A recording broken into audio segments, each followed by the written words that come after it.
Me llamo Eduardo, soy matemático y yo no os conozco de nada. Y vosotros a mí de muy poco. Pero yo sé que, o creo que entre este grupo que formamos, de más o menos 60 personas, hay dos que cumplimos años el mismo día. ¿Quién cumple años en enero? Enero, levantad la mano. ¿Qué día de enero? 31. 31. Casi no naces en enero. ¿Tú? El 3. El 3. Poquito. 22. 22. 28. Joder, casi. Febrero, venga, febrero confío en vosotros. Febrero. ¿No hay nadie de febrero? Solo tú, bueno, dilo ya que estás aquí de pie. 20 de febrero. 20 de febrero. De marzo, ¿quién es de marzo? 17. 17. 14. 30. 30. Abril. Abril, confirmo. Uy, abril, ¿qué pasa aquí? ¿Qué día? 3. 2. ¿Habré esperado un poco? El 2. O sea, hay dos personas que... Muy bien, vamos a dar un aplauso. Ya.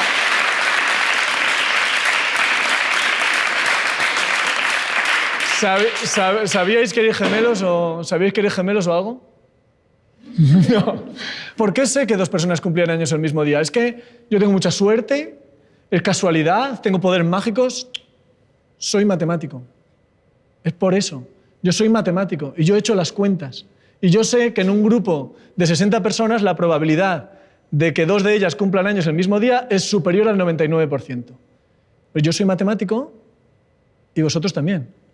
Tú eres matemática, tú eres matemático, vosotros también sois matemáticos, todo el mundo somos matemáticos. Todo el mundo tiene un matemático dentro, estará la gente diciendo, ¡ay, quita bicho! Yo no. Todo el mundo tiene un matemático dentro. Y ese matemático os puede ayudar a muchas cosas, a mí me ayuda a muchas cosas. Probablemente en la escuela no nos llevamos demasiado bien con él, con ese matemático interior, y de adulto tampoco, ya os digo que mucha gente tiene como una especie de trauma con su matemático interior, pero ese matemático, ¿para qué está ahí? Pues para ayudarnos a llevar una vida más plena, a ser más felices, y nos ayuda mucho más y sabe mucho más de lo que mucha gente se piensa. No solamente sabe contar, no solamente sabe medir, que ya es bastante, no solamente sabe hacer pensamiento lógico, sino que nos puede hacer estar en el mundo de una forma más humana, de una forma más plena y de una forma más feliz. Y de eso vamos a hablar hoy. Vamos a hablar de matemáticas, vamos a hablar de por qué todo el mundo tenemos a un matemático dentro, de la importancia que tienen las matemáticas en nuestra sociedad y de por qué, aunque todo el mundo sabe que conviene para ser feliz tener una buena vida interior sin que haga falta ser Buda, ¿por qué para llevar una vida plena hace falta llevarse bien con el propio cuerpo y no hace falta ser Usain Bolt? ¿Por qué para ser feliz, para llevar una vida plena, está bien saber apreciar la belleza, saber generar belleza y no hace falta que todos seamos Velázquez?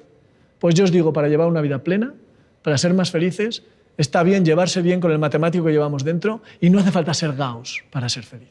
Así que, si os parece, empezamos la conversación. ¿Alguien tiene algo que preguntar? ¿Alguna cosa que vamos a lanzarnos hacia el mundo de las matemáticas? Sin miedo, ¿eh? O sea, si alguien tiene miedo a las matemáticas, por favor, le dais la mano al de al lado y sin sufrimiento. Todavía no.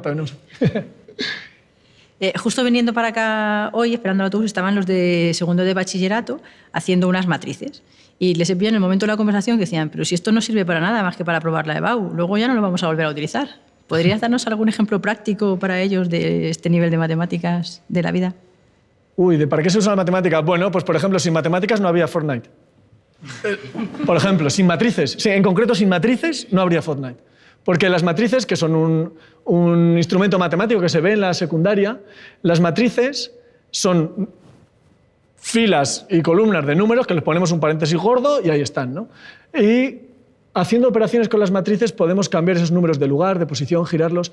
Y las pantallas del ordenador son matrices de píxeles. Y aplicando matrices a esas pantallas hacemos los giros, hacemos el zoom, hacemos los movimientos. El Fortnite y esos gráficos pochos que tiene, pues se hacen con matrices. Todos los gráficos de ordenador se hacen con matrices. Pero, ¿sabes? Hay una cosa ahí que me hace ver una cosita como de trampa en ese tipo de preguntas. No, a mí me lo preguntan muchas veces. ¿Para qué sirven las matemáticas que damos en la escuela? Yo eso no lo he usado en la vida, no lo voy a volver a usar en la vida. Yo prácticamente no uso tampoco en la vida. Yo no hago una raíz cuadrada jamás. Me hago una calculadora y ya está. Incluso en cuanto hay una división de 2 cifras o de 3, yo la hago con calculadora. Y yo me dedico a las matemáticas, yo soy profesional de eso, ¿no? Entonces hay una especie de trampa, me parece a mí, con esa pregunta de para qué sirven las matemáticas. Es una pregunta legítima y es una pregunta que hay que contestar. Porque las matemáticas están detrás de todo lo que hacemos en este mundo científico y tecnológico, detrás de todo. Y quien ignore eso, pues es su culpa, digamos, hace falta ser muy ignorante para negar eso. Ya, pero ¿y qué? ¿Y qué? O sea, y eso a mí, en mi vida cotidiana, ¿me sirve de algo? No me sirve de nada. ¿Cuál es la trampa que digo que hay? La trampa me parece que es que solamente estudiemos aquellas cosas que luego voy a aplicar en mi profesión. ¿Por qué? Nos perderíamos casi todo. Casi todo lo que damos en la escuela, lo siento, no os va a servir para nada en el día a día. No lo vais a usar materialmente en el día a día para nada. Pero el proceso de haber aprendido todo eso ha moldeado nuestra persona, nos ha hecho conocer el mundo, nos mete dentro de la tradición en que estamos y nos sirve, nos hace ser más útiles a nosotros, ¿no? Entonces, esa trampa de solamente estudiar las cosas que sirven me parece que es convertir la educación solamente en formación para una profesión específica. Y la educación, sobre todo a los niveles primarios, es una construcción de la persona. Y las matemáticas sirven también para la construcción de la persona. Eso es una cosa para la que las matemáticas sirven. Y la otra cosa para que las matemáticas sirven, este tipo de aplicaciones, ¿no? de elementos concretos, es como decía un poco antes, para ser más felices, para ser más plenos, para saber, por un lado, comprender el mundo en el que estamos y por otro lado, comprendernos a nosotros mismos. Hay un señor que se llamaba Galileo, no sé si lo sabéis, Galileo Galilei, un nombre ahí famoso, ¿no? Ese hombre tenía un tuit, o sea, como una frase así de Twitter que decía: Dios escribió el mundo en el lenguaje de las matemáticas o algo así, ¿no? Las matemáticas son el lenguaje en el que Dios escribió el mundo. Yo no sé quién para disentir de Galileo, pero no estoy de acuerdo con él en todo. Yo creo que las matemáticas son más bien el lenguaje en el que nosotros leemos el mundo. Hay pocas cosas que sean más humanas que las matemáticas. Probablemente el hecho de que somos seres orales, que nos interesan las historias, y que somos seres matemáticos. Que medimos el mundo, que lo contamos, que tratamos de comprenderlo y sistematizarlo. Y para eso sirven las matemáticas, para eso sirven las matrices, para eso sirven las operaciones. Sí, las matemáticas, entiendo yo, sirven para tantas cosas que no podríamos parar de decir. Hay otra cosa también en eso, que una especie de segunda trampa, ¿no?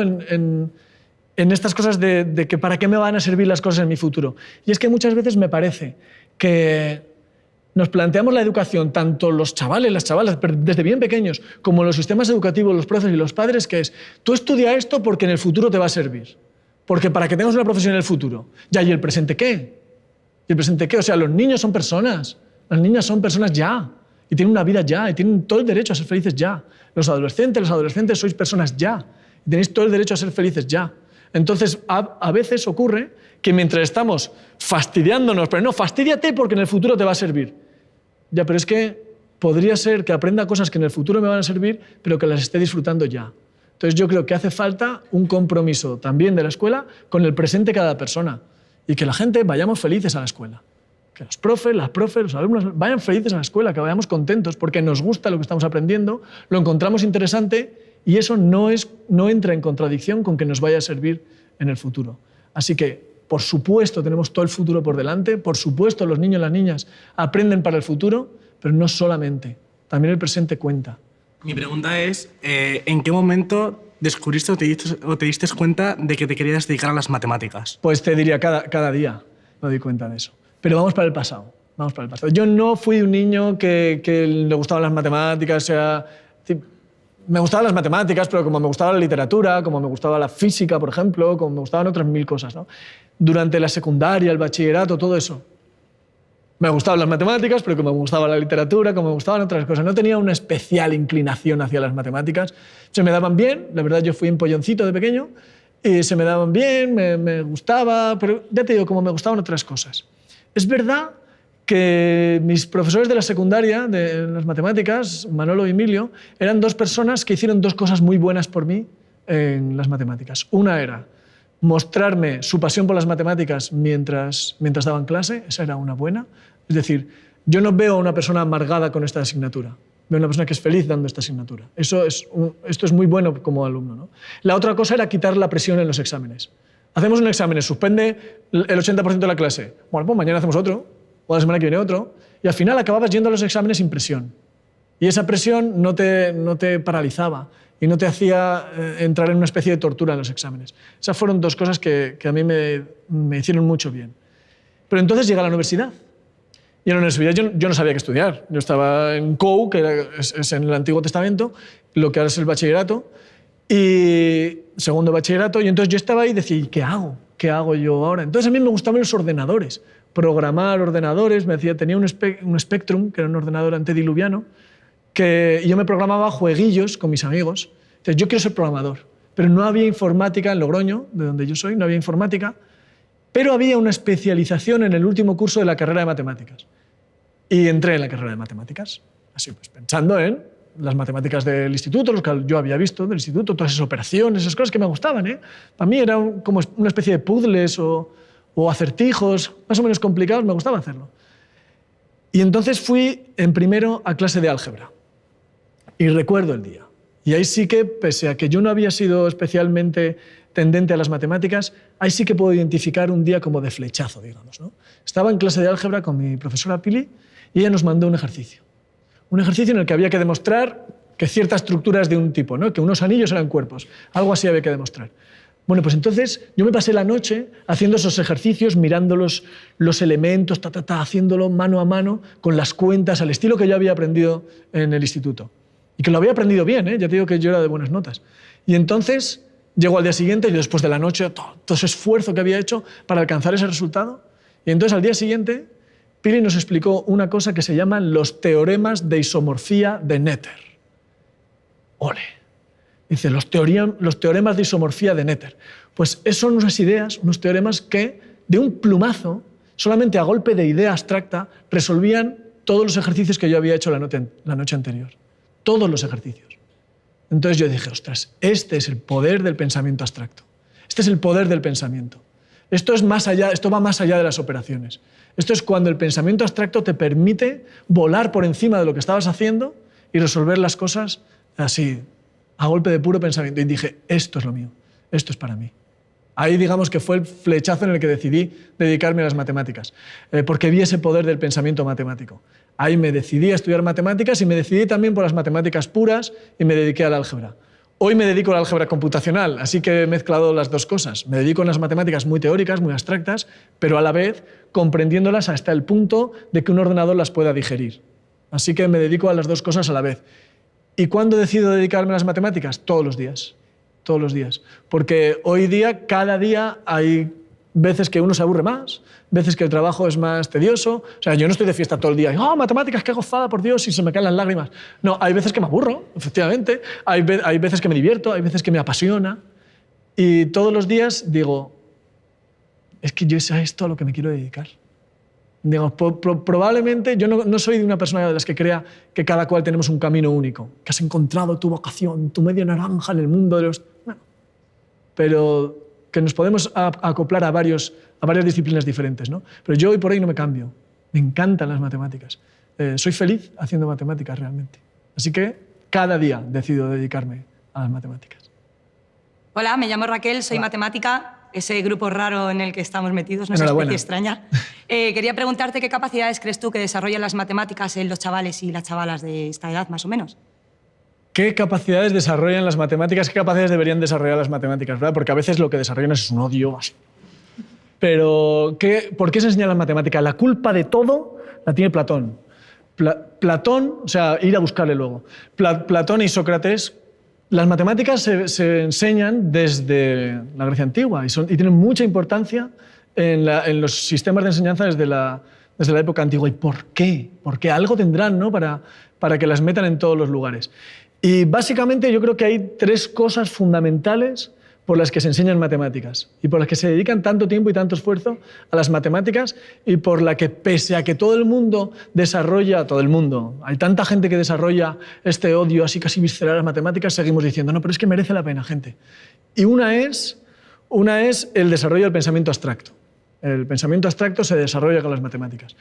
Quizá podríamos usar otro tipo de matemáticas de las que enseñamos en la escuela para desarrollar el pensamiento abstracto, quizá podríamos desarrollar otro, pero ese es muy bueno. El pensamiento abstracto que se desarrolla al aprender matemáticas es muy bueno, el saber analizar problemas, extraer iba a decir los factores comunes, pero no quiero que se confunda con la división, sino las características comunes a distintos problemas, ese tipo de cosas, saber analizar cuál es la parte de un procedimiento, eso es muy importante en matemáticas y es algo que las matemáticas aportan a todo el mundo. Luego hay otra cosa, y es muy curioso, que Platón decía Platón y Sócrates. Platón en la República dice que enseñan tantas horas de matemáticas porque las matemáticas nos ayudan a buscar el bien, a buscar aquello que es correcto, aquello que está bien, a buscar, a través de la verdad, buscar el bien. Y pese a que esto no está de moda hablar así, de alguna forma, también las matemáticas nos meten en eso, ¿no? El salir de uno mismo, el salir de los condicionantes que tenemos para buscar otras cosas que están un pelín más allá. Son el lenguaje de la ciencia. Esto se lo debemos a Descartes, como decimos nosotros, ¿no? Descartes. A Descartes se lo debemos, y a otros, por supuesto, pero las matemáticas son el lenguaje de la ciencia. Toda aquella persona que vaya a estudiar con un método científico cualquier cosa, y cuando hablo de ciencias no hablo solamente de biología, de física, hablo también del método científico en historia, en sociología, en todas las humanidades. Cualquiera que quiera tener un método cuantitativo, un método de evaluación científico de cualquier disciplina, va a necesitar matemáticas.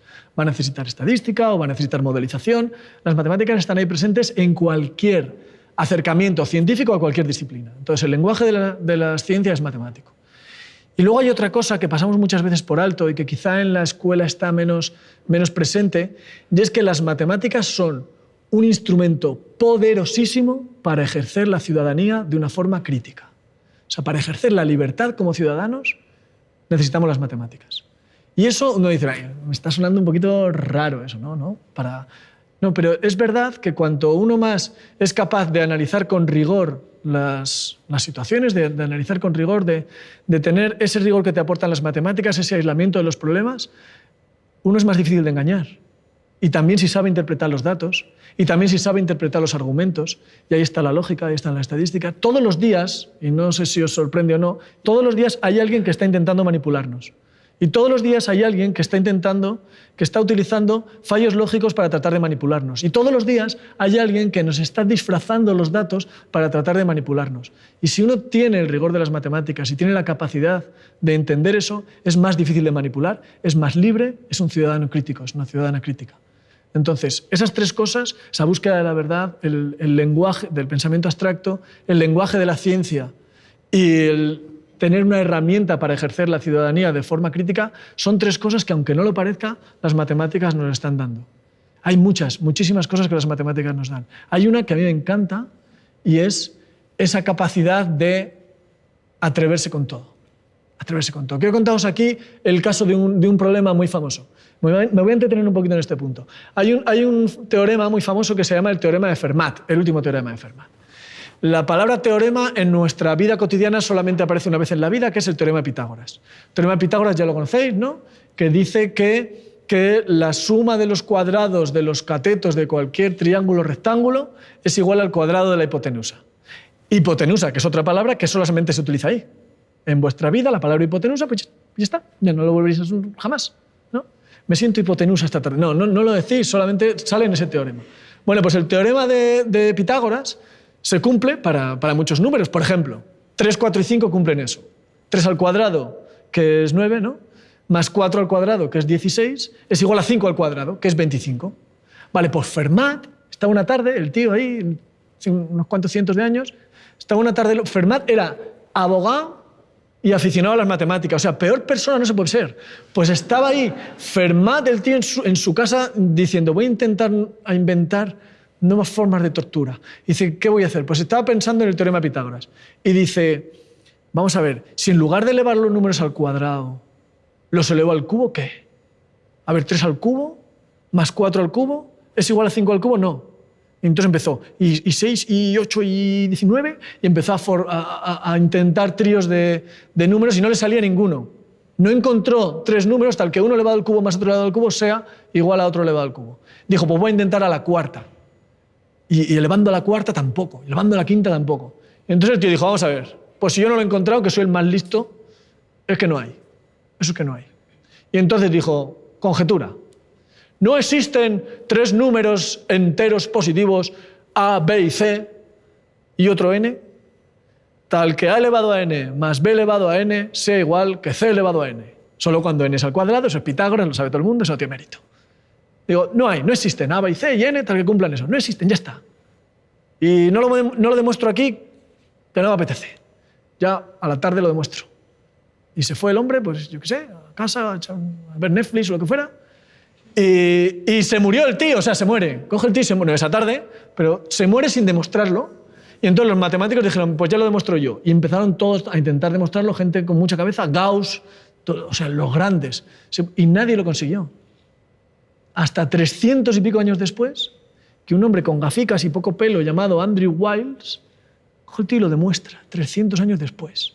Así que para la gente que estáis viendo esto, que estáis aquí conmigo, ya podéis dormir tranquilos. Podéis dormir tranquilos. O sea, no existen tres números, A, B y C, te veo inquieto. No existen, no existen. Podéis vivir tranquilos, no existen A, B, C y N, tal que A elevado a N más B elevado a N sea igual a C elevado a N. Y uno dice, ¿y a mí qué más me da?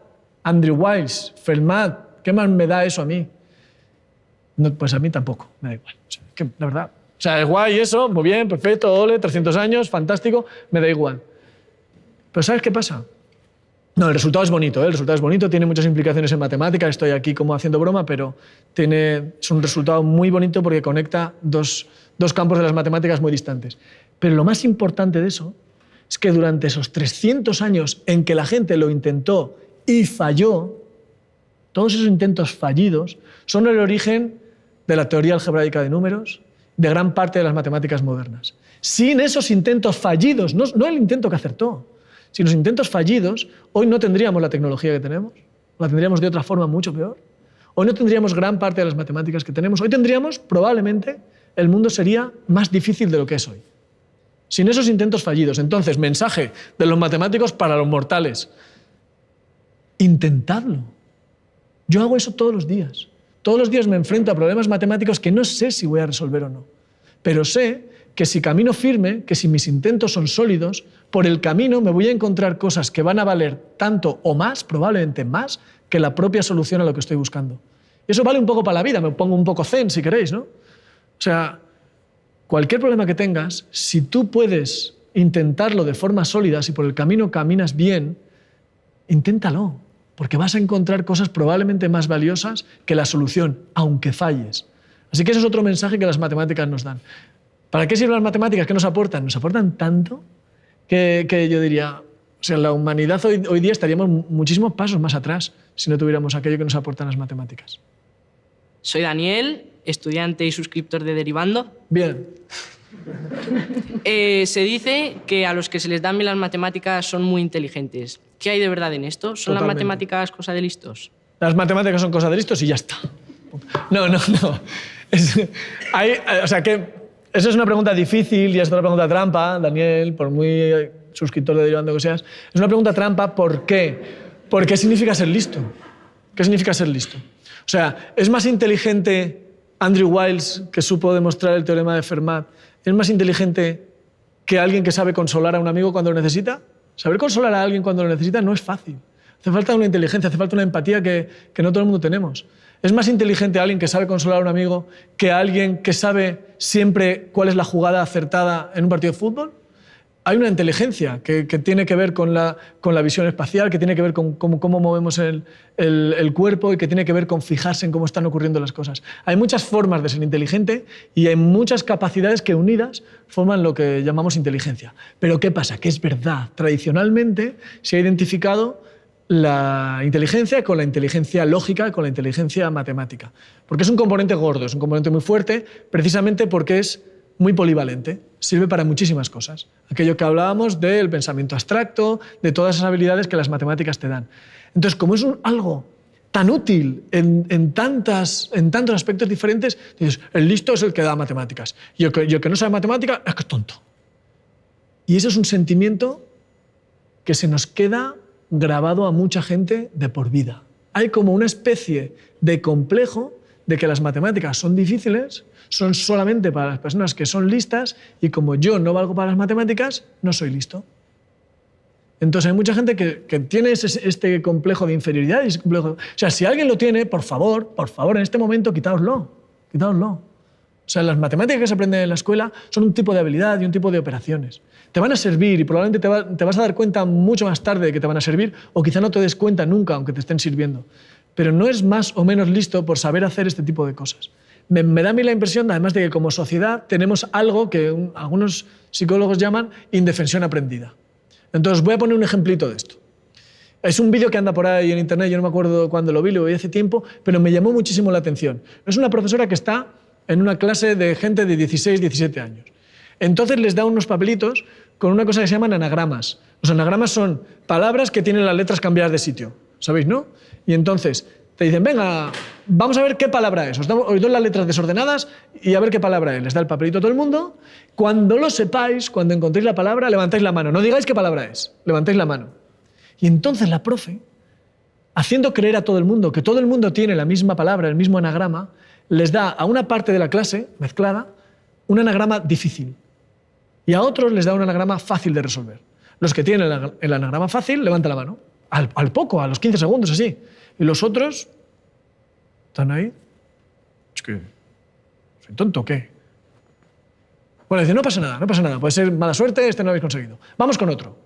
Les vuelve a dar otro anagrama fácil a los que le dio un anagrama fácil y vuelve a dar un anagrama difícil a aquellos a los que les dio un anagrama difícil. Y la misma instrucción. Cuando encontréis la palabra, levantéis la mano y no digáis qué palabra es. Simplemente levantáis la mano cuando habéis acabado. Joder, pues los que tienen de nuevo uno fácil, a los pocos segundos, levantan la mano. Y los que tienen otra vez el difícil, ¿qué me pasa? O sea, soy tonto, ¿qué?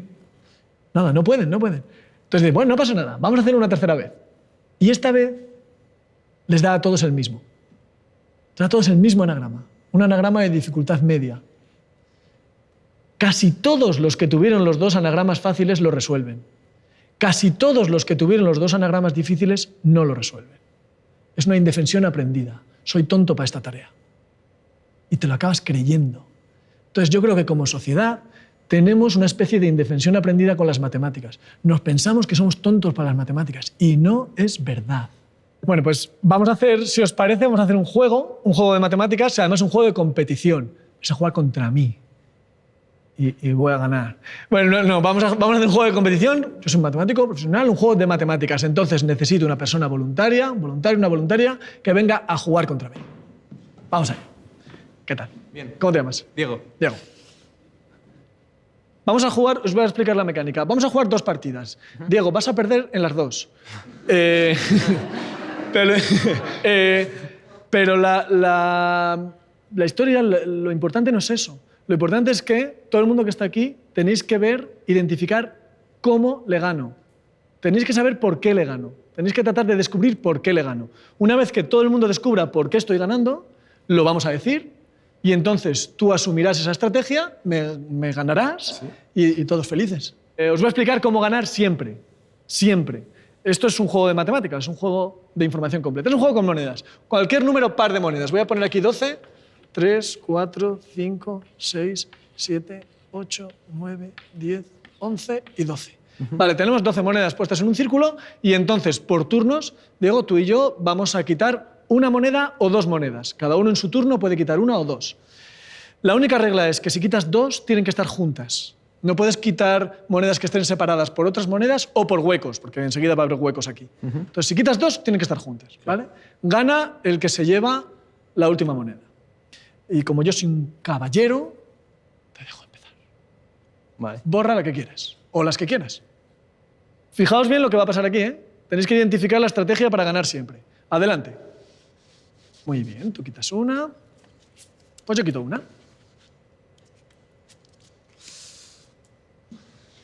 Muy bien, pues mira, voy a quitar yo esta también. Vale, pues venga. ¿Tú quitas una? Sí. Venga, pues quito yo una. Ah, ya me has ganado. Bueno, ya te lo he dicho. Adelante. Sigue porque, aunque lo sepa, me sigue dando placer ganar. Bueno. Ya está, bueno.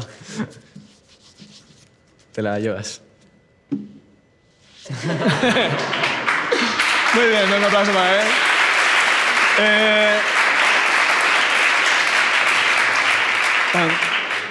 tampoco es para tanto. ¿Te das cuenta de cómo te he ganado?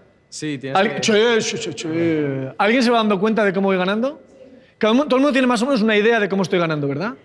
Vamos a hacerlo otra vez. Puedes cambiar la forma de borrar las monedas y todo eso. Voy a volver a ganar. Quiero que veáis si se corrobora vuestra estrategia. Aquello que estáis pensando, si efectivamente es así. Entonces vuelvo a poner 12 monedas. 3, 4, 5, 6, 7, 8, 9, 10, 11 y 12. Tengo que contarlas en voz alta porque si no, no... Entonces, empieza otra vez, cambia la estrategia si quieres, voy a intentar ganarte.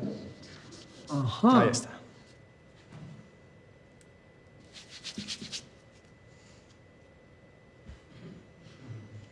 Y se lo piensa, ¿eh? Ah, ahora borras 2, mira. Venga. Ya está. Pues nada. 2, vale. Pues borro 2. Muy bien, pues ganado. Vamos a ver, vamos a ver. Entonces, ahora viene lo importante. ¿Cómo he ganado? ¿Quién cree que ha identificado la estrategia ganadora? Levantad la mano todo el mundo que diría, yo sabría jugar más o menos para ganarte. Sé más o menos lo que hay que hacer. ¿Sí? Bueno, pues vamos a ver quién nos lo puede decir. Sí, tú, por ejemplo. Empiezas primero que empiece el otro y lo repites, los movimientos que va haciendo, las que va borrando. O sea, tú dices... Las de enfrente, digo. Borra, por ejemplo, una de derecha, tú borras una de izquierda. Fíjate, es muy interesante lo que estás diciendo, porque aquí tenemos a una persona que está hablando de derecha a izquierda en un círculo. ¿Sabes? Derecha a izquierda en un círculo, la de enfrente, repite el movimiento que ha hecho. Todo tiene que ver con lo que está diciendo, ¿verdad? Tiene mucho que ver con lo que está diciendo. Él tiene que empezar. Si él tiene que empezar. Si él empieza, yo voy a ganar. Y luego dice, repite el movimiento que haya hecho él. No es exactamente eso, porque si él borra esa moneda de ahí, yo no puedo borrar la misma. Así que repetir lo que es repetir, no puedo hacerlo. Enfrente... ¿Alguien puede decir la estrategia de otra forma? Vamos a ver si alguien... Por acá. Quitas las mismas que quita él. Quitas las mismas que quito él, pero si ya las ha quitado. No, pero por ejemplo, tú quitas una... O sea, él quita una, tú quitas una. Él quita 2, tú quitas 2. Y da igual cuáles 2 quite y cuál una quite. Mientras sea el mismo número que ha hecho él. No, normalmente lo haces enfrente. Normalmente lo hago enfrente. Quitas la de enfrente, sí. Quito la de enfrente. ¿Veis cómo todo el mundo está identificando qué es lo que ocurre en la estrategia? Pero es muy difícil expresarlo. Es muy difícil expresarlo bien. Esto es súper, súper importante en matemáticas. En matemáticas hay 3 mecanismos que tenemos que identificar. Uno es la manipulación, aquí podríamos estar jugando. Otro es la verbalización, es decir, tengo que saber decir lo que está ocurriendo. Y el último es la abstracción. O sea, tengo que saber generalizar esa situación a otras. Entonces, os voy a contar qué estrategia hemos hecho aquí, porque no sé si te ha pasado a ti alguna vez en clase de eso de profe, yo es que me lo sé, pero no lo sé explicar. Pues toma un 0, cariño. Porque saber explicar forma parte. Sabiendo explicar lo que hacemos, adquirimos conocimiento. Es muy importante, y sobre todo en matemáticas. Y le prestamos quizá demasiado poca atención. Entonces, es muy importante que tú empieces primero y yo empiece segundo. Esto tiene estrategia ganadora para el segundo jugador. Si el segundo juega perfecto, el primero no tiene nada que hacer. Nada que hacer. Entonces, el primero puede borrar una o puede borrar 2. ¿Eso de enfrente, la derecha o la izquierda, os suena una palabra que podríamos decir diametralmente opuesto? Al otro lado de un diámetro de esa circunferencia, ¿no? Pues entonces, si él borra una, yo borro la diametralmente opuesta. Si él borra 2, yo borro las 2 que estén diametralmente opuestas. Y entonces divido el círculo en 2 partes iguales. Y ahora, lo que el otro jugador haga en una parte del círculo, yo hago en la otra. Si borra una, yo borro una. Si es del extremo la que ha borrado, yo del extremo. Si deja 2 a un lado y 1 a otro, pues yo tengo que dejar 2 a un lado y 1 al otro. ¿Sí? Lo que yo haga en una parte, tú tienes que hacerlo en la otra. Tienes que conservar la paridad. Tienes que ser, de alguna forma, tiene que ver con simetría, ¿verdad? Y con conservación de algunas cantidades y de la forma. ¿Te atreves a ganar ahora? Vale. Vamos a ello. Entonces, voy a pintar las monedas y voy a empezar yo.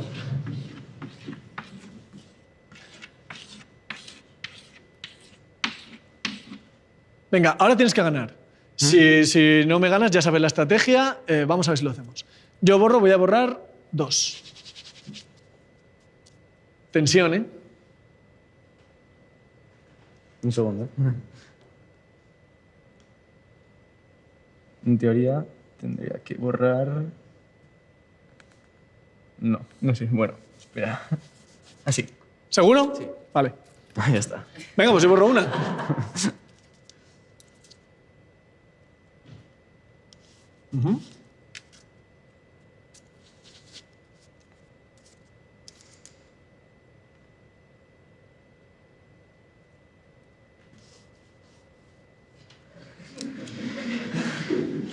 Expulsen a esta persona, por favor.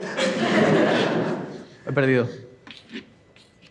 Jugar perfecto significa hacer en una parte lo que yo hago en la otra. Sí, va. Yo borro la de en medio en una parte. Muy bien. Ahora yo borro un extremo. Tú vas a un extremo. Yo borro una. Y tú borras una. Muy bien.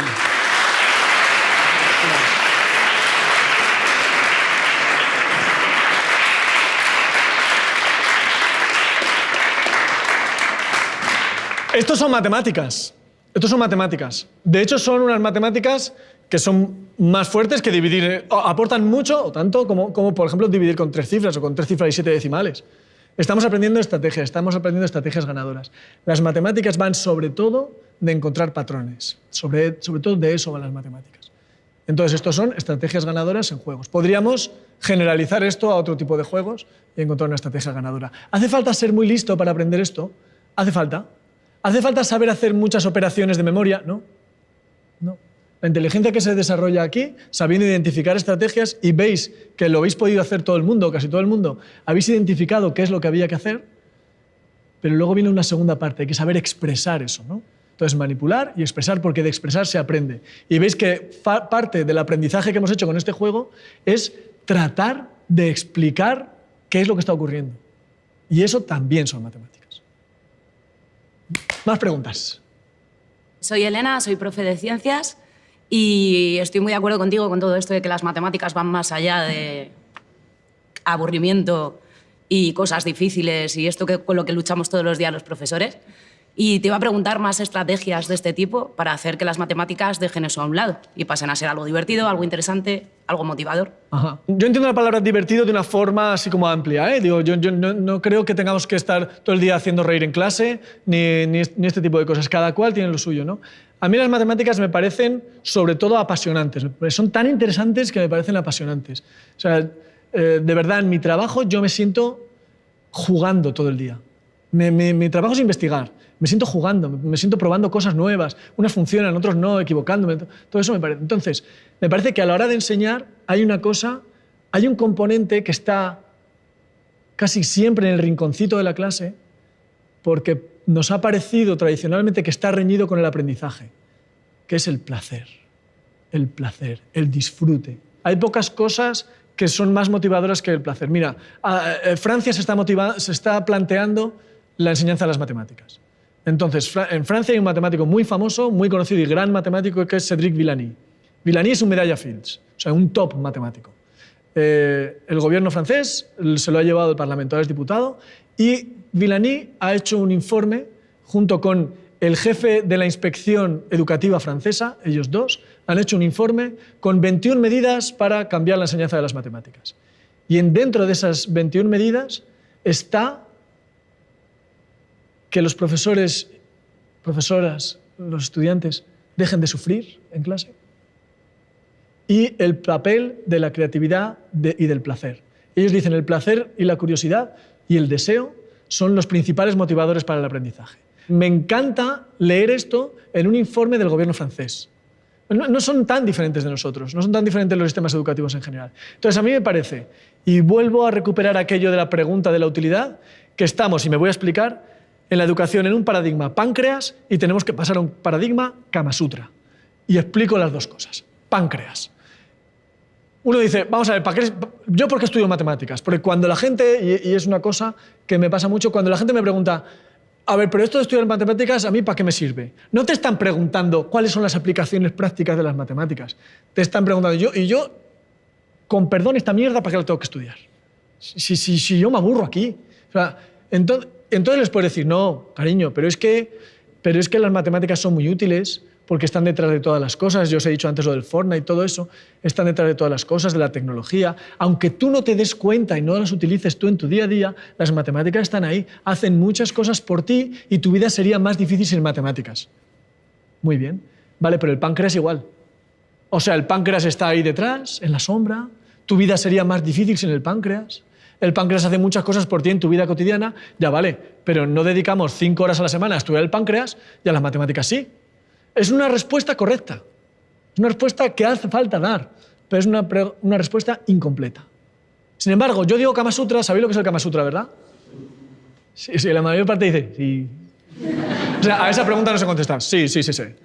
Es sí.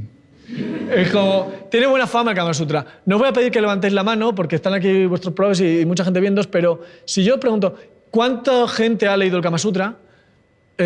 Hay muy poca gente. Yo lo he leído porque me debo a mi audiencia y me tengo que documentar. Pero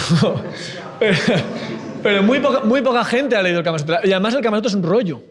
Es un manual de la buena esposa. Digamos, que cita 64 habilidades, dentro de las cuales están algunas habilidades que conocemos, pero, por ejemplo, entre las habilidades que cita el Kama Sutra para la buena esposa está el ser capaz de resolver problemas de aritmética. Bueno, entonces el Kama Sutra, ¿qué pasa? Que tiene muy buena fama. Porque las ilustraciones molan, y porque uno tiene la sensación de decir, quien más sabe, más disfruta. Bueno, pues yo creo que ese es el paradigma de la escuela. Que uno tiene que ir a la escuela diciendo, quien más sabe, más disfruta. Quien más sabe, más feliz puede ser. Quien más sabe puede llevar una vida más plena. Y la escuela nos debería, y nos abre, y lo hace, pero quizá deberíamos ser más conscientes de eso. Debería abrirnos puertas a la felicidad, puertas al disfrute. Yo no digo que todo el mundo tenga que gozar haciendo matemáticas, pero al menos tener esa puerta abierta. Y si luego quieres pasar por ella, genial. Si no, hay otras. Y cuantas más puertas abramos para ser felices y para hacer felices a los demás, mejor. Y suena un poquito naif, un poquito ingenuo eso. De verdad, esto no es ingenuo. No está reñido con el esfuerzo, con aburrirse a veces haciendo las cosas. No está reñido para nada. Hay a veces que pasa que nos parece que disfrutar en clase no se puede porque entonces no puedes aprender. Pues claro que se puede. En la época de nuestra vida, cuanto más aprendemos es de bebés y aprendemos jugando y probando. Pues ¿por qué olvidar eso? Yo no creo que sea obligatorio que todo el mundo aprenda a disfrutar del arte abstracto. Es más fácil disfrutar a Velázquez que a Malevich, probablemente. Porque Velázquez pinta muy hermoso, sus cuadros son muy bellos, la habilidad que él tiene pintando es una admiración. Malevich, cuadro blanco sobre blanco, un cuadro negro. Hace falta un esfuerzo para entender eso. Y hace falta saber por qué hace eso. Y entonces adquiere significado y entonces nos permite disfrutar de su pintura a través del significado. Yo no digo que sea obligatorio a todo el mundo disfrutar del arte abstracto, pero si te abres esa puerta, tienes otra puerta más para disfrutar. Eso se puede implementar en las clases. Por supuesto, cada cual disfruta de una forma y tendríamos que ser capaces de poder atender esa diversidad de formas de disfrutar y de formas de motivar, pero creo que se puede y ser conscientes de eso, como están siendo en Francia con ese informe, nos va a hacer mejorar a todos en nuestra escuela y que uno entre a la escuela más feliz. Te he escuchado decir que hay matemáticos a los que se les dan bastante mal las cuentas y los números. ¿Es eso verdad? ¿Es posible? Es posible. Sí, hay matemáticos a los que no se les dan bien los números. No se me dan bien los números, de verdad, no se me dan. O sea, el cálculo mental no se me da. Se me dan bien y me esfuerzo, Yo voy por la calle y cuento cosas, sumo, y esas cosas raras, hago eso. Hago algo de cálculo mental porque quiero que mi cerebro se mantenga ágil, ¿no? Entonces, cálculo mental, ese tipo de cosas sirve para la agilidad del cerebro. Pero eso no es matemáticas, eso es gimnasia mental. Está bien saber cuentas, está bien saber manejar los números, pero eso no son las matemáticas. Si yo tuviera que definir a qué nos dedicamos los matemáticos, es a buscar patrones. Las matemáticas son una búsqueda de patrones, de regularidades. Los números son cierto tipo de regularidad, sí que los podemos ver así. Todos los conjuntos que tienen el mismo número de elementos se pueden representar mediante un patrón, que es el número. Todos los conjuntos que tienen 9 elementos los podemos representar por el patrón 9. Todas las distancias que miden lo mismo podemos representarlas por una cierta distancia. Y de ahí en adelante. Las matemáticas se basan en buscar patrones. En eso consiste. Eso hacemos los matemáticos. Es encontrar una estrategia, encontrar un patrón. Entonces, eso son las matemáticas. Muchas veces tienen que ver con números. Muchas veces. Y saber contar, saber hacer buen cálculo mental. Hay matemáticos que son íntimos amigos de los números y quizá el ejemplo más claro es Ramanujan. Ramanujan era un matemático indio, un muchacho, que él aprendía por su cuenta. De hecho, él decía que había una diosa que se le aparecía en sueños y le dictaba teoremas matemáticos. Y que él simplemente se despertaba y los ponía. Coño, y eran verdad. Muchos no, luego resultó algunos que no lo eran, pero muchos eran resultados que cambiaron el mundo. El Ramanujan luego se lo llevaron a Cambridge y la gente alucinaba con él. Este chaval es un genio. Y él decía que se le ocurrían. Bueno, pues Ramanujan, cuando estuvo malo, estuvo enfermito, se murió de tuberculosis demasiado joven, Ramanujan fue Hardy, un matemático de los más grandes, a visitarle cuando estaba enfermo. Y le dijo, mira, he venido en un taxi que tiene el número 1729. Creo que es 1729, ya te digo que no se me van tan bien los números. En el 1729 es un número que no me dice nada. Y Ramanujan le dijo, ¿cómo que no dice nada? No es un número aburrido. Ese es el primer número que se puede poner como suma de dos números cubos de dos formas distintas. Y dice, ¿what? O sea, Ramanujan, ¿tú qué tienes en la cabeza? Ramanujan tenía una intimidad con los números alucinante. Y sin embargo, otro de los genios, en el espectro contrario, en el extremo contrario del espectro, está Grothendieck. Grothendieck es una persona a la que se le debiera conocer más. Grothendieck es un gran genio de las matemáticas del siglo XX. Él transformó cómo se entienden las relaciones entre la geometría y el álgebra y realmente cambió el mundo de las matemáticas. Pues a Grothendieck se le daban mal los números, porque él no era capaz de pensar en concreto. Entonces hay una anécdota que generó un número que se llama el primo de Grothendieck. Los números primos sabéis lo que son, ¿no? Esos números que se pueden dividir solo entre ellos y la unidad. Y entonces, en una charla, al salida, alguien le dijo, profesor Grothendieck, ¿me podría decir un número primo cualquiera para algo que estaban haciendo? Dice, ¿pero cómo un número primo? ¿Uno en concreto? O sea, un número que sea primo. Dice, sí. Dice, pues el 57, que no es primo. O sea, Grothendieck, uno de los grandes genios de las matemáticas de toda la historia, le preguntan por un primo y por el 57 que no es primo. Entonces ahora, como broma, digamos, ha pasado esa anécdota y el primo de Grothendieck se conoce, el 57 se le conoce como el número primo de Grothendieck. Eso en la Wikipedia lo podéis ver si queréis. Primo de Grothendieck, el 57 que no es primo. Es un lapsus de una persona, ¿no? De un genio. Pero eso te dice también que los números no son realmente lo más importante de las matemáticas. Son muy importantes, pero la habilidad computacional no es, yo diría, la habilidad más destacada de los matemáticos. Hay matemáticas más allá de los números, casi todas las matemáticas, de hecho.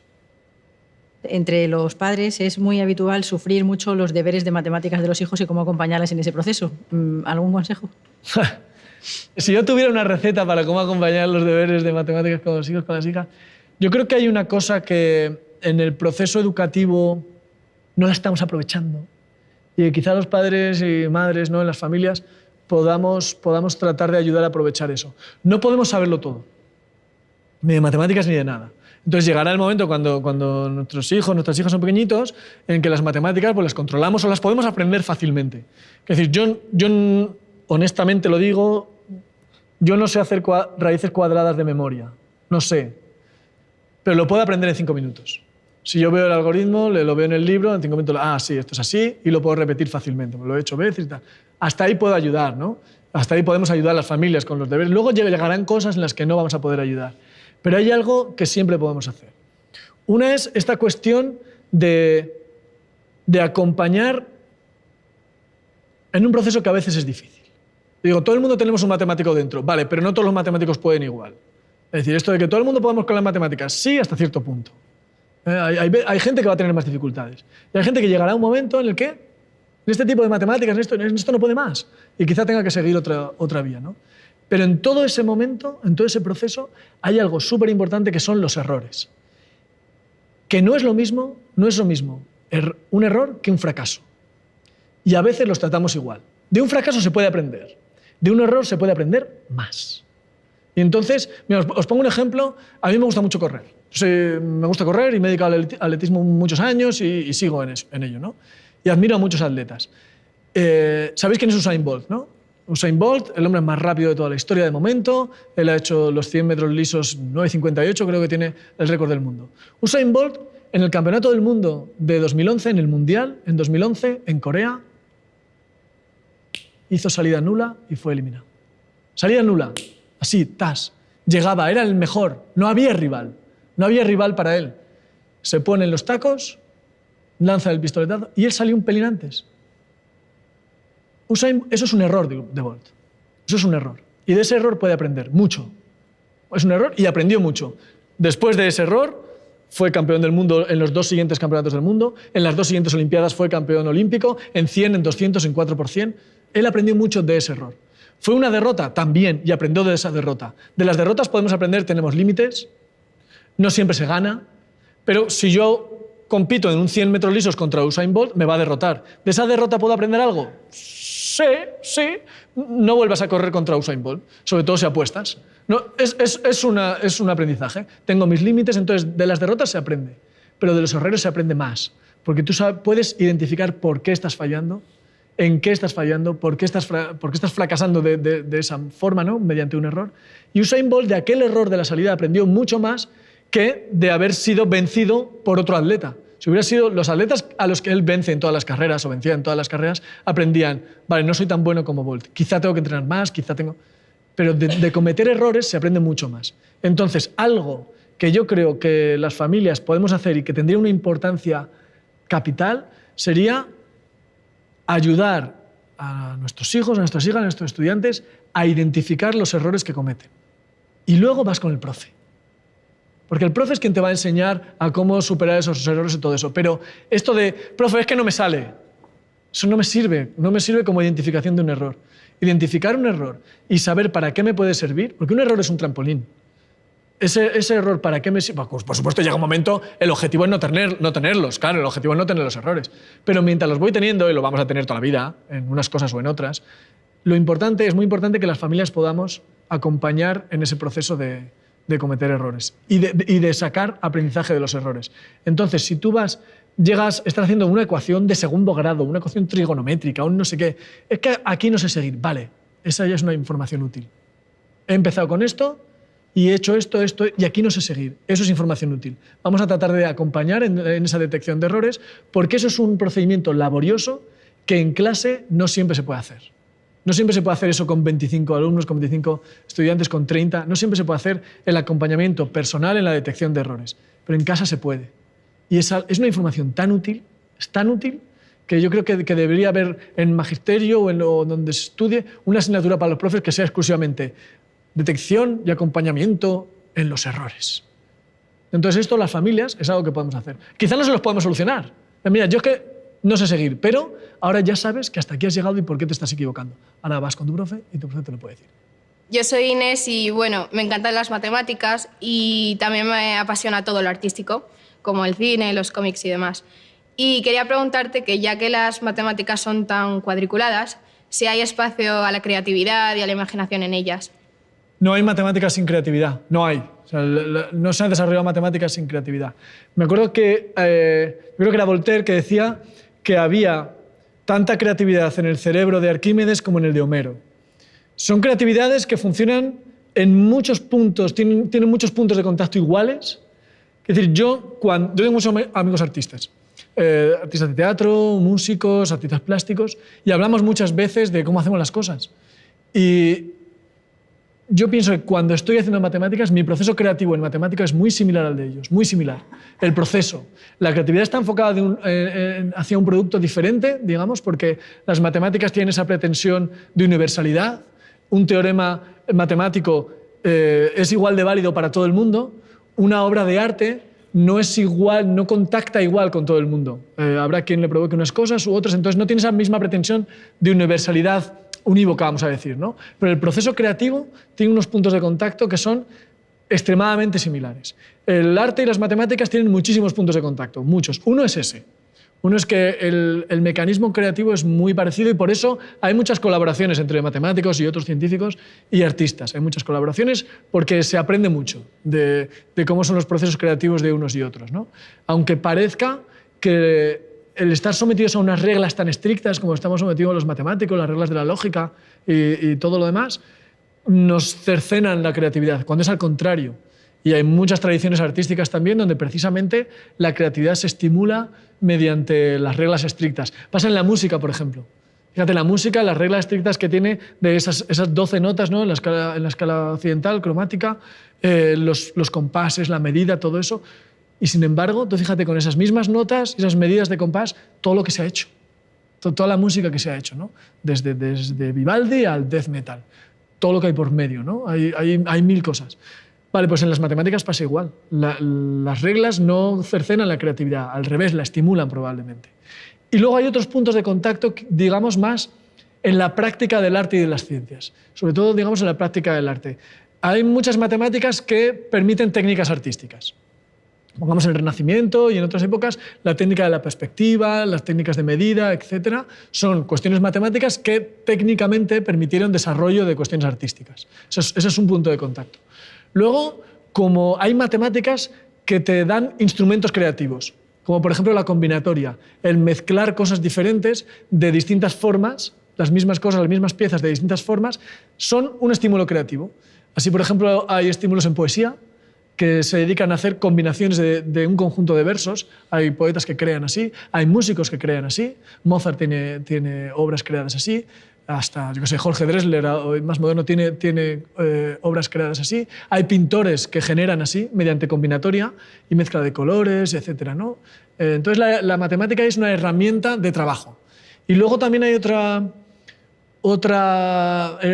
punto de contacto entre las matemáticas y el arte, que es las matemáticas como aportando significantes para el arte, ¿no? Metáforas, digámoslo así.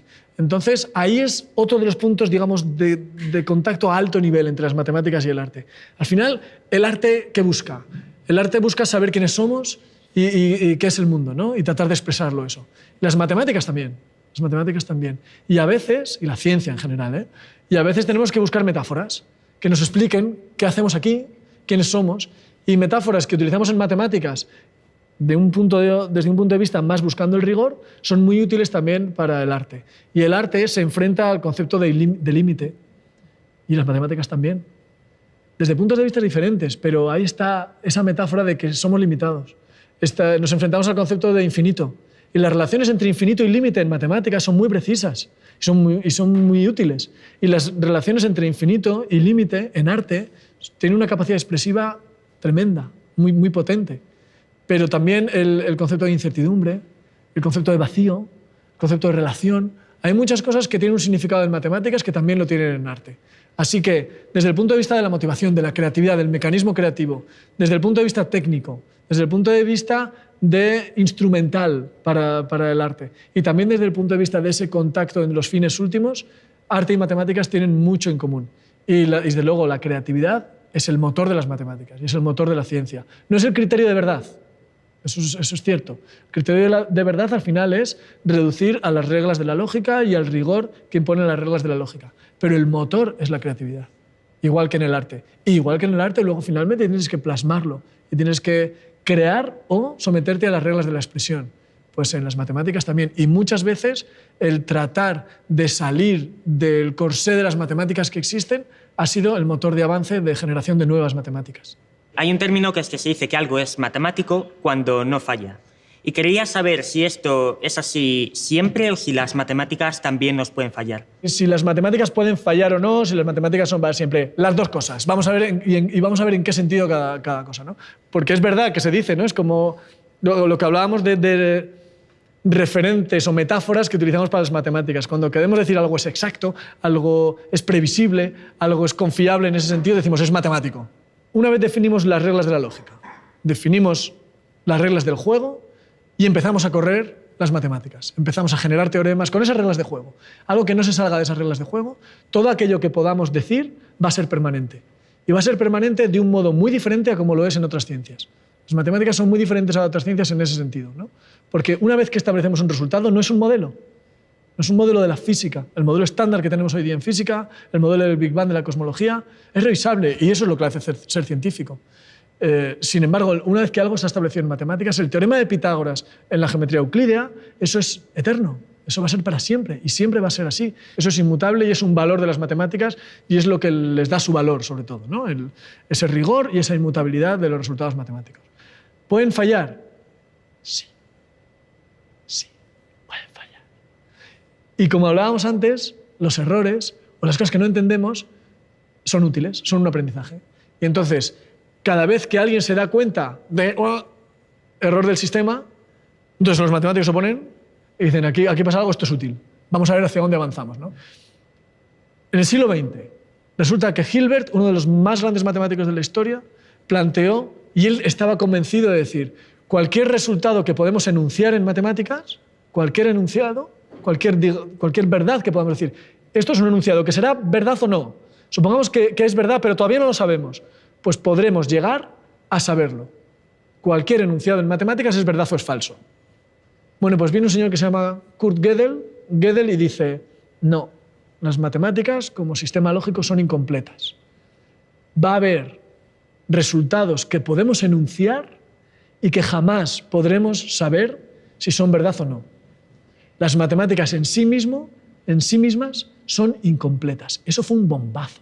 Eso le cayó a la gente como decir, pero ¿qué pasa? No, creíamos que las matemáticas estaban por encima del bien y del mal. Buenos días, señores, señoras, buenos días, somos mortales. Son incompletas las matemáticas. Más allá todavía.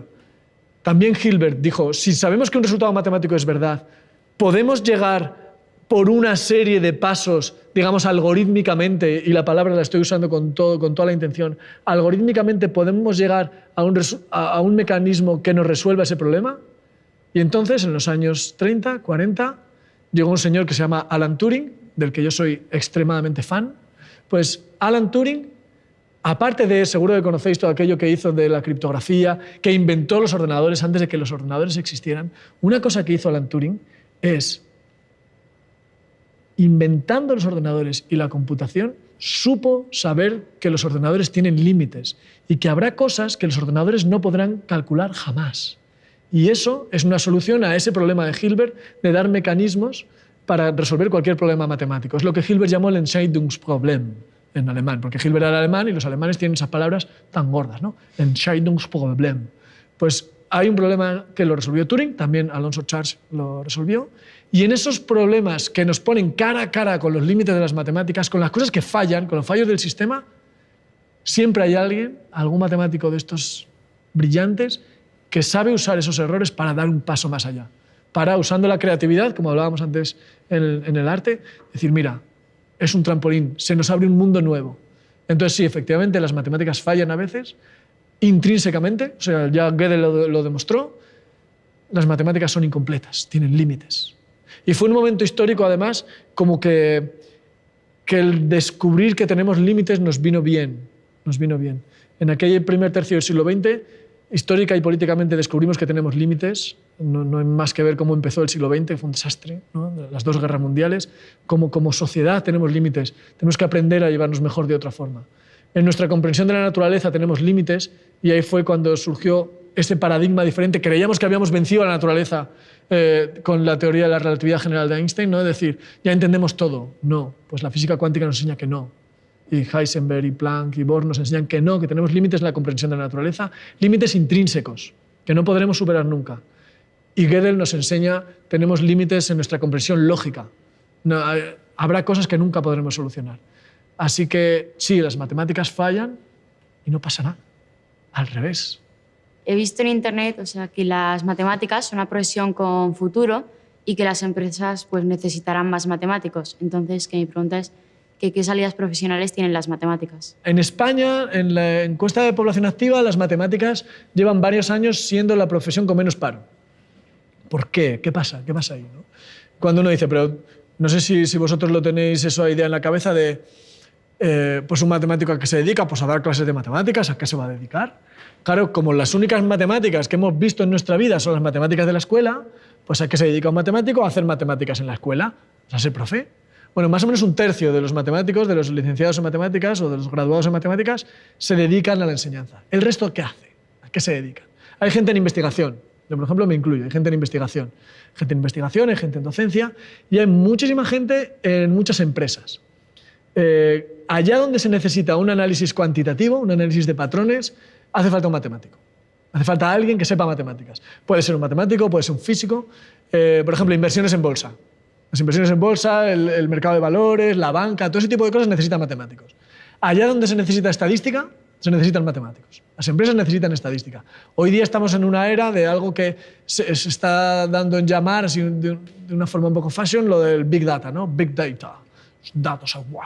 Pues para eso hace falta, aparte de capacidad de cómputo, aparte de computación, que son los ordenadores, hace falta tener la capacidad de ayudar a los ordenadores en el descubrimiento de patrones, en hacer de esas grandes cantidades de datos información útil para las empresas de publicidad, para las empresas de análisis médicos, para los sistemas públicos de sanidad, para cualquier sistema público de gestión. Ahí hacen falta matemáticos y ahí están trabajando los matemáticos.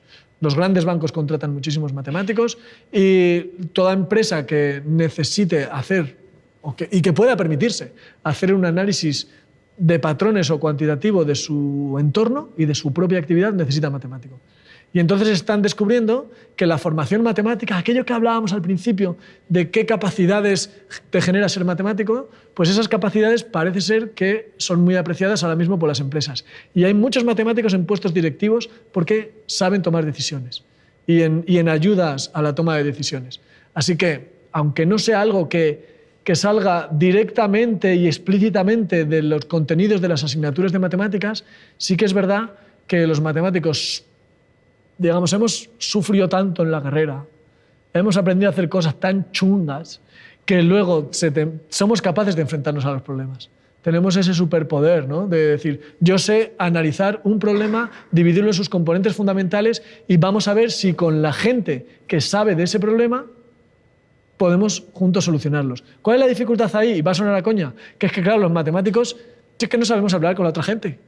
Los matemáticos nos ponemos ahí, bueno, nuestras cosas, sí, dame. Y soy capaz de diseñar, de diseccionar el problema, saber cuáles son sus componentes, incluso qué patrón de comportamiento está siguiendo eso, pero luego contárselo a otra gente y que la otra gente sepa contarme a mí cuál es su problema, esa es una habilidad que hace falta entrenar. Y por eso son muy importantes, y yo creo que deberían darse en la formación universitaria y profesional, esos equipos multidisciplinares en los que los matemáticos, las matemáticas sean una pieza más, ¿no? Una pieza importante y relevante muchas veces. Así que las salidas profesionales para matemáticos son muchísimas, inimaginables, digamos, ¿no? Allá donde haga falta identificar un problema y los patrones de comportamiento de un entorno, ahí va a hacer falta un matemático. Y cada vez hacen falta más. ¿Por qué? Porque cada vez tenemos la capacidad de cómputo para obtener más datos. Entonces, luego hay que buscarle sentido. Entonces, informáticos, matemáticos, estudiando juntos, trabajando juntos, con físicos, economistas, políticos, etc., son equipos que van a poder solucionar muchos problemas. A mí me encantan las matemáticas y me gustaría dedicarme a ellas, pero tengo una pregunta. Y es que, como en otras profesiones, si acabarán los robots sustituyendo a los matemáticos. Si acabarán los robots sustituyendo a los matemáticos. ¿Y a ti quién te dice que yo no soy un robot? Lo mismo soy un robot. Muy bueno tiene que ser el robot. Muy bueno tiene que ser el robot para acabar los matemáticos. Estas cosas, llevadas, digamos así, a lo general, ¿no? Las máquinas, los ordenadores nos van a acabar sustituyendo y van a quitar todos los puestos de trabajo y tal. Bueno, pues los tractores también han sustituido muchas labores en el campo. ¿Han acabado con muchos puestos de trabajo? Pues con muchos sí. Pero se diversificaron esos puestos de trabajo y fueron a otras cosas, ¿no? ¿Llegará alguna vez un robot a sustituir a un matemático o a una matemática en todas sus capacidades? Quizás sí, pero yo creo que ni mi generación ni la tuya lo vamos a ver. Lo que ahora llamamos inteligencia artificial es algo que quizás no está de moda hablar, lo que voy a decir ahora, ¿no? Pero es una palabra muy pomposa para hablar de algo que está en pañales. La inteligencia artificial está en pañales. Es verdad que hay ordenadores y máquinas que son capaces de hacer algunas tareas muy bien, incluso mucho mejor que los seres humanos. Si veis las partidas de ajedrez entre Stockfish y AlphaZero hoy día, las partidas que hicieron en diciembre de 2017, no hay nadie sobre la faz de la Tierra que juegue mejor al ajedrez que esos dos ordenadores. ¿Eso es inteligencia artificial? Es una parte de la inteligencia. Es capacidad de cálculo y es capacidad de aprendizaje automático. En ese tipo de juegos combinatorios y de información completa, las máquinas funcionan muy bien. Y ahí funciona muy bien. Pasos más allá. Generar creatividad. Hay pasos. Hay estudios en creatividad computacional. Y hay ordenadores que empiezan a generar teoremas. Hay ordenadores que saben enunciar teoremas nuevos. Hay ordenadores que ayudan a los matemáticos a formular nuevos teoremas y a resolver los nuevos teoremas, ¿no? A demostrar nuevos teoremas. También hay ordenadores que ejercen cierto tipo de creatividad en tareas y que son capaces de aprender y de inventar de alguna forma. Poco a poco vamos dando pasos. Yo creo que el futuro en ese sentido, y un futuro que yo creo que es lejano, pero que van a pasar cosas interesantísimas por el medio, yo creo que van a pasar cosas muy, muy, muy interesantes por el medio, porque yo creo que estamos a punto de ver una nueva revolución computacional. Pues cuando esa revolución llegue y la capacidad de cálculo aumente de una forma exponencial en breve, en pocos años, yo creo que va a ser así, nos vamos a encontrar con nuevas capacidades de las máquinas. Pero yo creo que esas capacidades van a poder complementar nuestro trabajo y que vamos a poder colaborar con máquinas en tareas en que las máquinas ahora mismo no pueden colaborar con nosotros.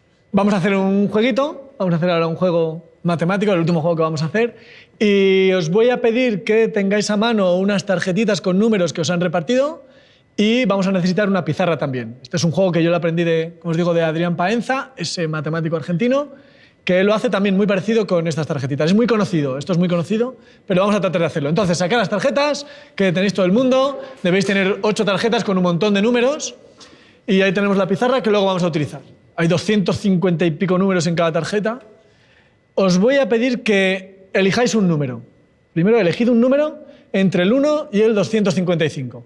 El número que sea, grande, pequeño, el número que sea.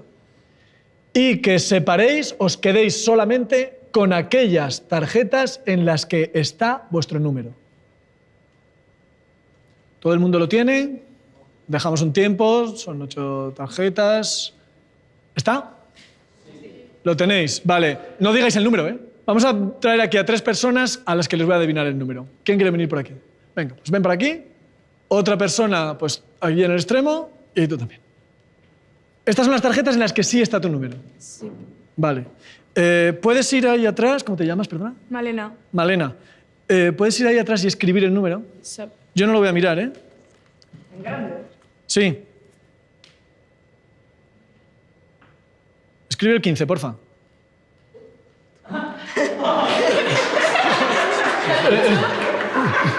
Era. Guaca. Sí. Muy bien, Malena. Bórralo.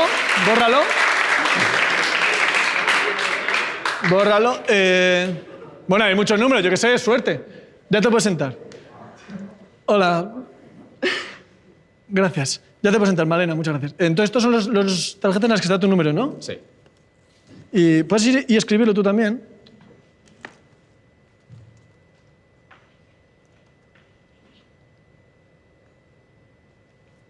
Voy a escribir 79, no sé, ¿eh? Pero... Vamos ahí, no, 89. Ay, igual he sumado yo mal. Ya os he dicho que no soy mal con los números. Porque esto tiene que ver con sumar, ahora os lo voy a decir. Sí. Sí, 89. 89, ¿sí? Vale. Muy bien, me había equivocado sumando. Ahora os voy a contar cómo se hace. Lo voy a hacer con este. Y ahora vamos a ver, ahora viene la prueba de fuego. Sí. ¿Lo escribo? Sí. ¿Cómo te llamas? Lucía. Lucía, es que a ti no te he preguntado cómo te llamabas, ¿verdad? Pablo. Por eso he fallado, Pablo. ¿Te llamas Lucía? Sí. Bueno, Lucía, pues ve, escribe.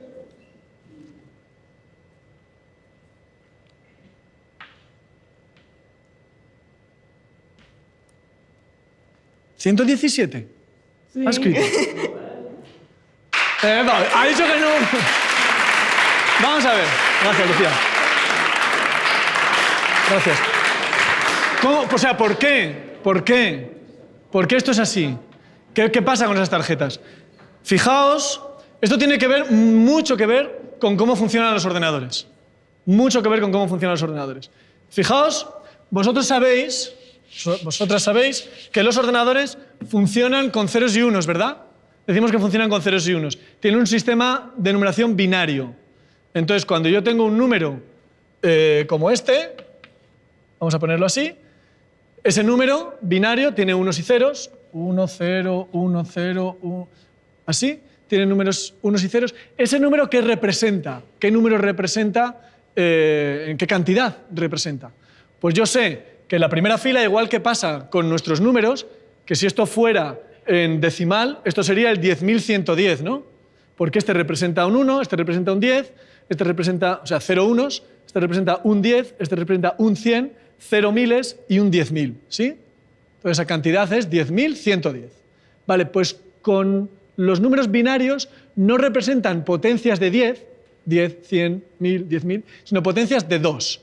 Entonces este representa una cantidad de unos, este representa una cantidad de doses, este representa una cantidad de cuatros, este representa una cantidad de ochos, y este representa una cantidad de 16, y este podría representar una cantidad de 32, este podría representar una cantidad de 64, y este podría representar una cantidad de 128, por ejemplo. ¿Sí? Y entonces, ¿este número cuál es? Hay un 2, Hay un 4, ya son 6, hay un 16, ya son 22, hay un 64, ya son 86. ¿Sí? Vale, fijaos en vuestras tarjetas. Cada tarjeta, fijaos en el primer número de la tarjeta, el que está arriba a la izquierda. ¿A que son el 1, el 2, el 4, el 8, el 16, el 32, el 64 y el 128? Sí. Sí, ¿verdad?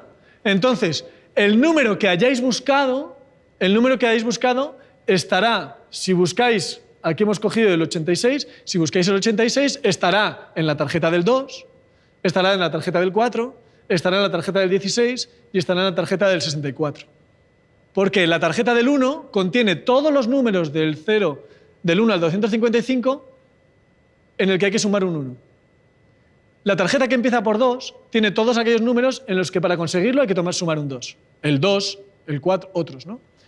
El 4 tendrá todos aquellos en los que haya que sumar un 4. El 8, todos aquellos en los que haya que sumar un 8, etc. Entonces, si yo cojo un número cualquiera, puedo formarlo de una forma única con o 1 o 0 de estos números. Sumando estos números. 1, 2, 4, 6, 8. Entonces, tomad un número cualquiera. Tomad el 16. El 16 solamente va a estar en una tarjeta. Buscadlo y ya veréis que solo va a estar en una. Entonces, Pablo ha traído una tarjeta que tenía el 16, otra que traía el 8. 16 y 8 son 24. Otra que traía el 1. 24 y 1 son 25. Y otro que traía el 64. 25 y 64 son 89, que era el número que traía Pablo. Y así podéis adivinar cualquier número. Llevaos las tarjetas y podéis jugar con vuestros compañeros. Toma las tarjetas, elige un número y dame aquellas en que aparezca. Y solo sumando podréis saber cuál es. Y así es como funcionan los ordenadores. Y así es como las matemáticas nos han permitido tener informática, tener Internet, esa revolución de la que hablábamos. Bueno, pues ya nos vamos a despedir y quiero quedarme con algunos de los mensajes que hemos tratado de descubrir en este diálogo que hemos tenido. Uno principal es todos tenemos un matemático dentro. Todos lo tenemos. Algunos más poderosos, otros menos, pero normalmente es mucho más poderoso de lo que nos pensamos. Otro mensaje es que las matemáticas son una de esas puertas que nos llevan a tener una vida más plena, más feliz y de la que podamos disfrutar más, de formas diferentes. Y eso no está en absoluto reñido con que haya que esforzarse, con que nos vamos a equivocar, con que haya ratos de aburrimiento, de frustración. No está para nada reñido con eso.